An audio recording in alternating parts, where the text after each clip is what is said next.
Fala pessoal, tudo bem? Meu nome é Alex Pereira, sou especialista em SQL Server e esse é mais um vídeo da trilha chamado Cloud Computer Azure SQL. Lembrando que essa trilha tem um foco de abordar as plataformas como serviço, basicamente banco de dados como serviço, ou instância como serviço, no caso do Azure SQL Database e Managed Instances, no contexto do Azure, em Cloud da Microsoft, tá?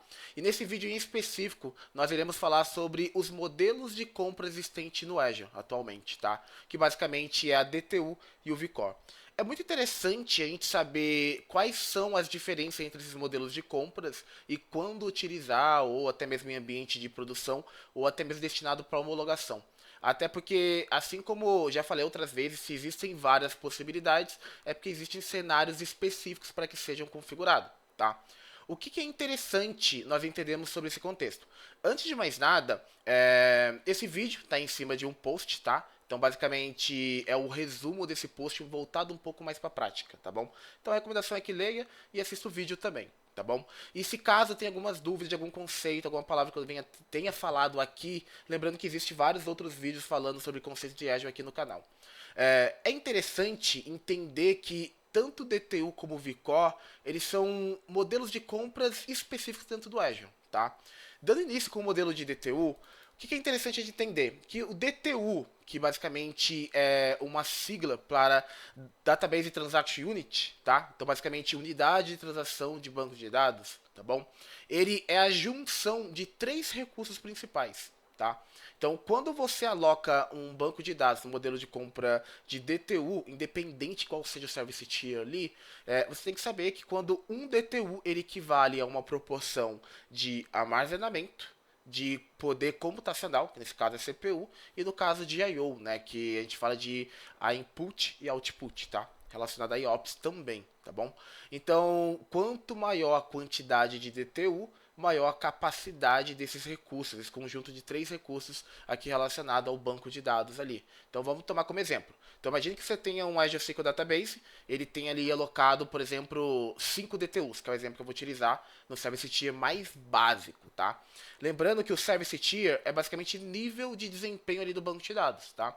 Então no caso de DTU são 3, tá? Então Basic, o Standard, né? Aqui tá escrito errado, eu vou corrigir, e o Premium, tá? Então, os nomes são exatamente didáticos, né? O que vai mudar ali é o nível de desempenho, os tipos de discos que estão alocados a esses bancos de dados e até mesmo a alta disponibilidade subjacente dentro do banco de dados, tá bom? É, obviamente, se nós alocamos 10 DTUs para um banco de dados, esses 10 DTUs equivalem a um conjunto, uma proporção de CPU, de I/O e de memória. Uma das primeiras dúvidas que vem a se ter quando a gente fala sobre esse conjunto de recursos relacionado ao banco de dados, a cada DTU, é se nós tem como nós sabemos a proporção de poder computacional para cada DTU. É difícil, tá? Na documentação, por exemplo, não existe uma proporção.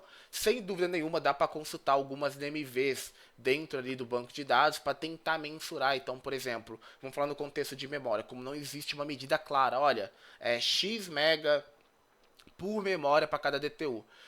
Mas dá para consultar algumas MVs e saber quanto que de memória o banco de dados está utilizando. O que a documentação fala que existe um limite, obviamente, para cada tier, tá bom? Assim como qualquer outro recurso dentro do Azure, mas só que ele é disponibilizado mediante a necessidade do consumo, tá bom?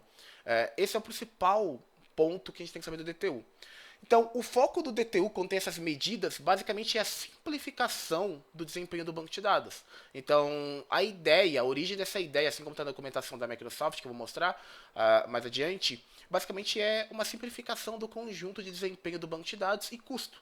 Porque quando você provisiona uma proporção de DTU, você sabe que o armazenamento já está ali incluído aquele DTU, assim como a CPU e I/O, e não haverá custos adicionais, a não ser que você mexa outros tipos de configurações, como backup, por exemplo, tá? PITR nesse caso, tá bom? Caso contrário, vai ser aquele custo, ponto, acabou, tá bom?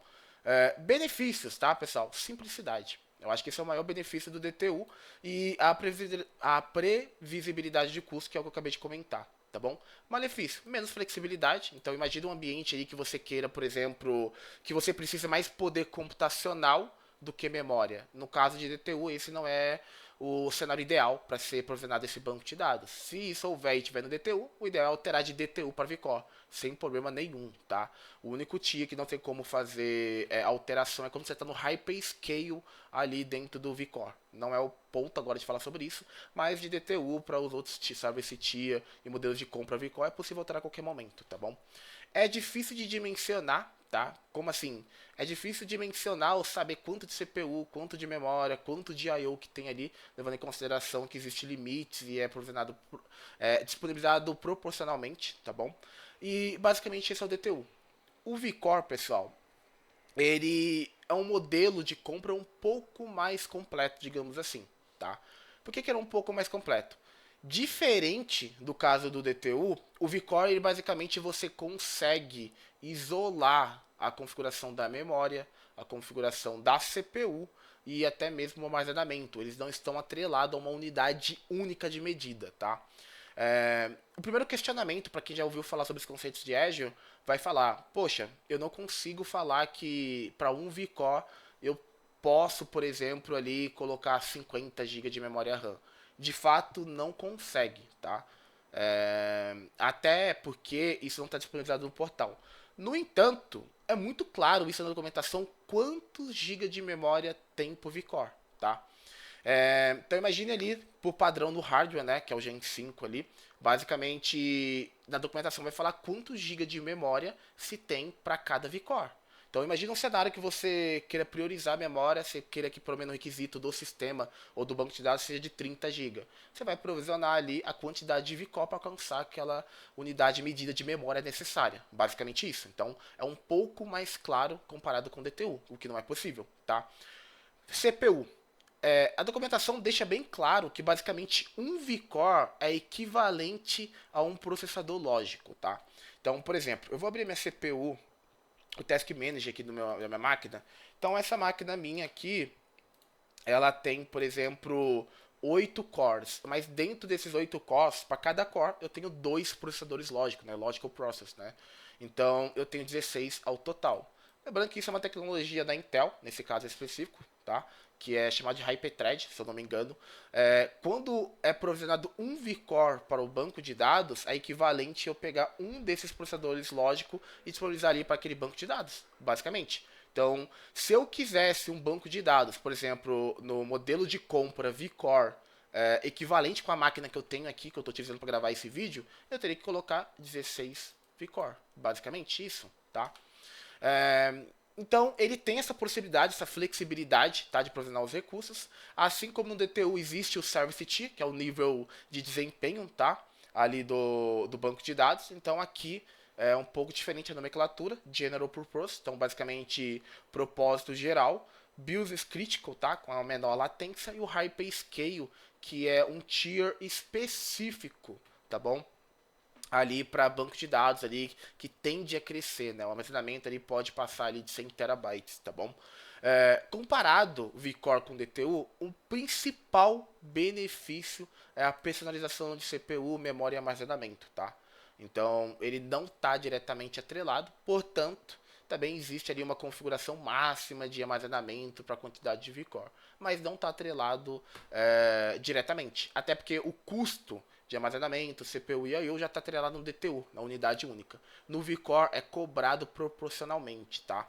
Então, maior previsibilidade de desempenho, obviamente você consegue estimar, então você consegue calcular o desempenho ou configurar adaptável para um ambiente específico. E um dos maiores benefícios aqui do vCore, na minha opinião, é a possibilidade de você fazer o deployment como provisionado, né? Ou serverless, tá bom? Lembrando que serverless ele muda um pouco ali até a cobrança que ele é pago por segundo, né? Então é muito mais barato. Ele literalmente cobra pelo que você utilizar. Então, se você provisiona ali, por exemplo, o quarto vCore e não utiliza isso, vai ser cobrado por segundo da utilização do ambiente. É destinado mais, obviamente, para o ambiente de desenvolvimento e homologação, tá bom? E além de tudo isso, diferente do DTU, também é possível ali você habilitar reservas ali de 1 a 3 anos aqui no modelo de compra vCore, o que não é possível no DTU, tá bom? Lembrando que isso daqui também é mediante a região ali do Azure. Obviamente, existe malefício dos dois aspectos, né? O malefício ali é menor flexibilidade no DTU e o malefício aqui do vCore é talvez, tá? A complexidade de provisionar. Por que eu falo talvez, tá? É simples a criação de vCore. O talvez é que, por exemplo, dependendo da característica do banco de dados, se tiver uma característica OLAP para análise de dados, é necessário alterar uma configuração dentro do banco de dados chamado Hardware Tier, por exemplo. Vai ser uma configuração ali mais destinada com maior capacidade de CPU do que memória, né? Então, ali exige um conhecimento um pouquinho a mais, mas é básico também. Então, essa complexidade é relativo. O custo inicial potencialmente mais alto, tá? Então, relativamente, o vCore ele tende a ser um pouco mais caro do que o próprio DTU, até porque ele é um pouco mais claro no contexto de poder computacional, e basicamente essa é a diferença, tá, pessoal? Então, aqui é uma tabelinha bem simples que eu criei para poder fazer a comparação, tá? Então, o controle de recursos é pré-definido no DTU, no vCore é personalizado, na escalabilidade, né? Então ele é limitado à combinação de recursos no caso do DTU, enquanto o vCore ele é mais granular, você consegue ali escalar proporcionalmente dependendo da necessidade ali do contexto, principalmente hardware tier que não tem no DTU, tá bom? Previsibilidade de custo é mais simples no DTU e no vCore depende da configuração. Opções de desconto não tem no DTU e tem no vCore, e a facilidade de uso é muito mais simples, muito mais destinado para quem é iniciante ou empresas que estão fazendo um teste no caso de DTU.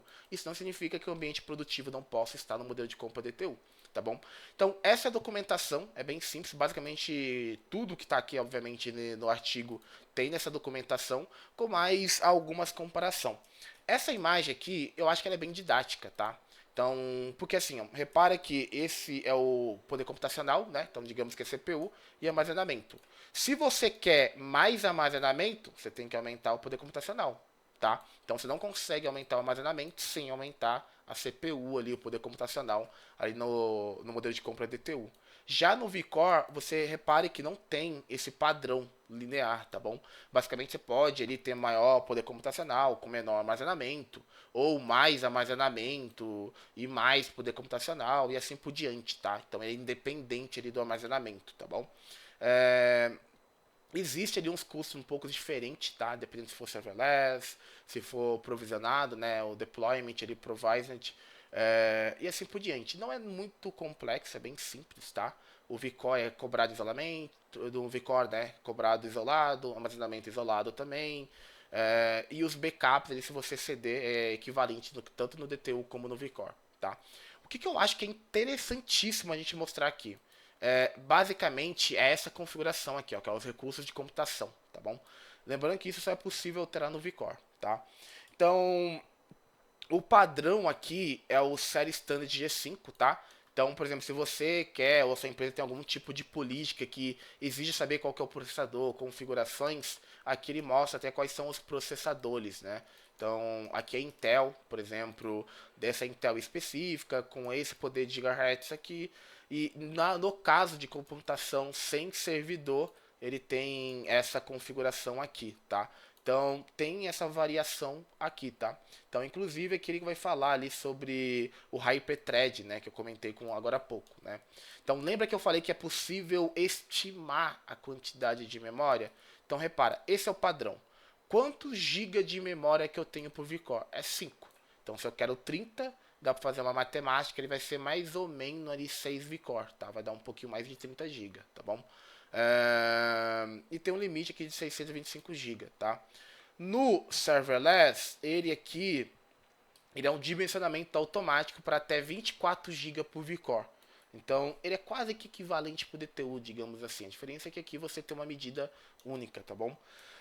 Lembra que eu falei que, assim, dependendo do ambiente, você quer um maior poder computacional e não memória? Então, vamos lá. O padrão, assim como o banco de dados exige, assim como tem size na AWS que é focado para banco de dados, dependendo do RDS ou outro banco de dados ali. Então repare que eu tenho mais otimizado para memória, então tenho 5 GB no padrão aqui do Gen 5 para cada vCore e 2.3 GHz na CPU. Se eu mudar isso aqui por série FSV2, repare que eu vou ter 1.9 GB por vCore, mas o poder computacional da CPU é um pouco maior. Então, obviamente, ele vai conseguir responder as requisições para a CPU mais rápido que o de cima. Então, se o banco de dados tiver uma característica OLAP, talvez faça sentido esse hardware tier aqui, tá bom? Assim como o outro banco de dados, ele Ele basicamente vai ter 4.5 GB de memória por vCore, tá ok? E vai ter esse processador aqui. Então é uma informação bem simples, existe várias outras, existe aqui detalhes, essa documentação também tá aqui no blog, tá bom? Tá lá no finalzinho que ele fala aqui. É, eu acho muito interessante ler sobre isso, porque existe cenário específico que tem que alterar. Então, o conhecimento nunca é demais, tá bom? Então, aqui fala sobre o VCO, fala sobre o DTU, comparativo, computação, limites e assim por diante, tá bom? E faz um comparativo. O que eu gostaria de fazer, pessoal? Aqui no meu Azure, eu criei dois bancos de dados naquele SQL Server, tá bom? E a diferença é que esse banco de dados aqui específico, chamado Adventure Works LT, ele está no free tier, então obviamente está no General Purpose Serverless, tá bom? Com 2 vCore, tá bom? Então se eu entrar aqui no Compute Storage, o que eu queria mostrar para vocês? Aqui é uma exceção, tá? Então repare, aqui que está no Service Tier, qualquer coisa eu crio um banco de dados para mostrar para vocês, tá? Então, por exemplo, eu tenho um limite de armazenamento, né, nessa família. Aqui está no Service Tier, não vou conseguir mudar. Vamos fazer o seguinte, deixa eu vir aqui no Azure SQL Database, ó. SQL Database. E eu vou criar um banco de dados, criar entre aspas, né? Só vou vir aqui no Compute Storage, né? E vou fazer a configuração só para vocês verem, tá?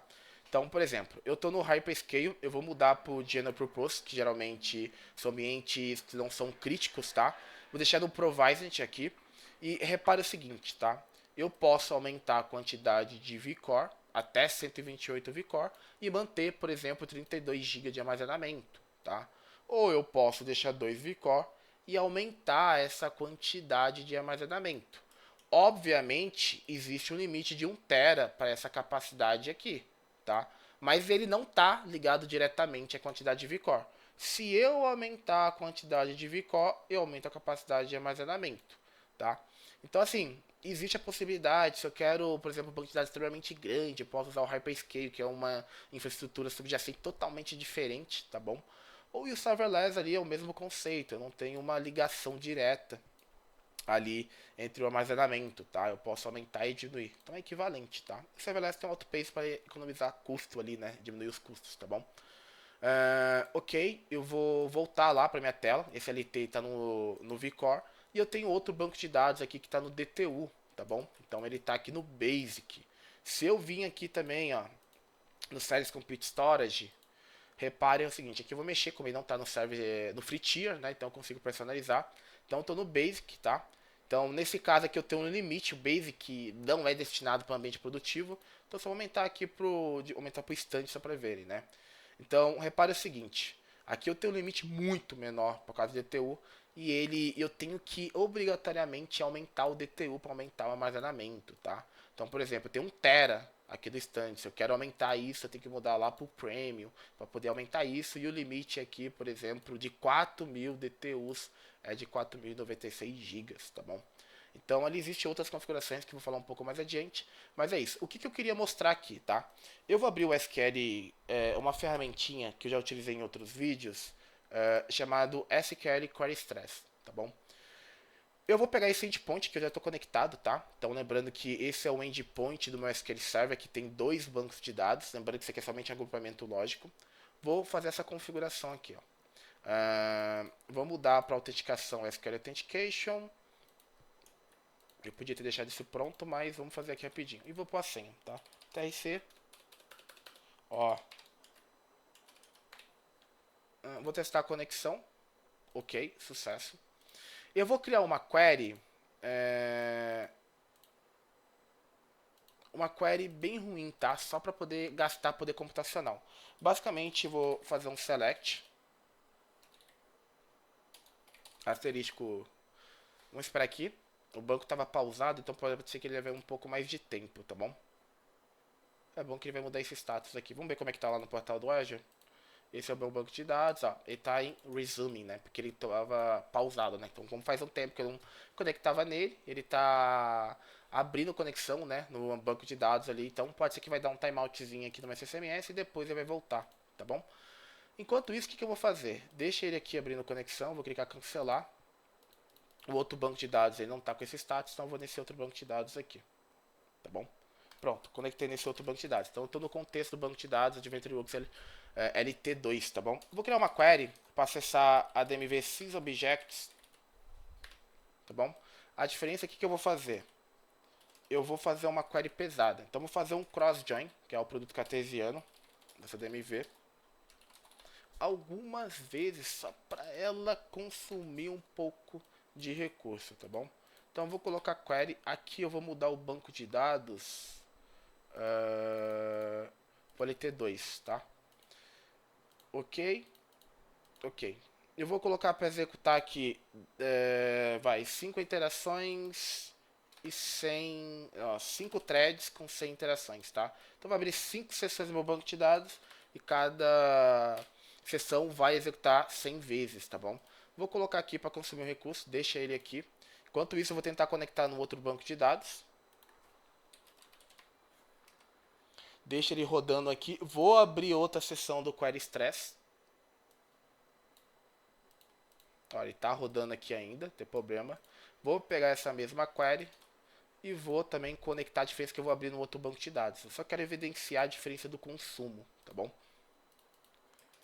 Vou mudar para SQL Authentication novamente. O login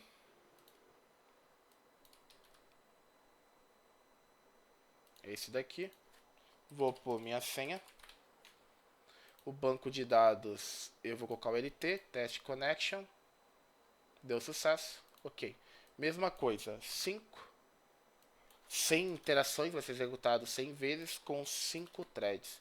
Posso colocar 1000 aqui para ficar um pouco mais tempo preso. Eu vou dar um go aqui. Ele está carregando. E vou dar um go aqui. Beleza? O banco de dados já está online, então ele vai aceitar a conexão. Nem vou mostrar as sessões para vocês. O que eu quero mostrar aqui? Nesse banco de dados que ele está aqui no modelo de vCore, eu posso, por exemplo, vir em monitoramento e já mostra aqui a utilização computacional desse banco de dados. Ou eu posso vir aqui em monitoring e vir em metrics, né? E escolher aqui, por exemplo, o que eu quero, né? Então, por exemplo, CPU percentage, tá? Posso colocar o max. Vamos ver se ele vai carregar aqui pra mim. Ó, eu tô com um pico aqui que ele tá batendo um pouco acima de 1%, tá bom? O que eu quero mostrar? Aqui eu posso simplesmente olhar pelo a métrica de CPU. No caso de DTU, não é bem assim que funciona. Lembrando que DTU é junção de CPU, I/O e armazenamento, tá? Então, se eu quero, por exemplo, consultar isso, eu vou, por exemplo, eu posso consultar o gráfico de DTU e tá ok. Por exemplo, aqui no caso de DTU, ele bateu aqui 60%, tá bom? O max é aqui de 60% aqui aproximadamente, tá? 65% especificamente, tá bom?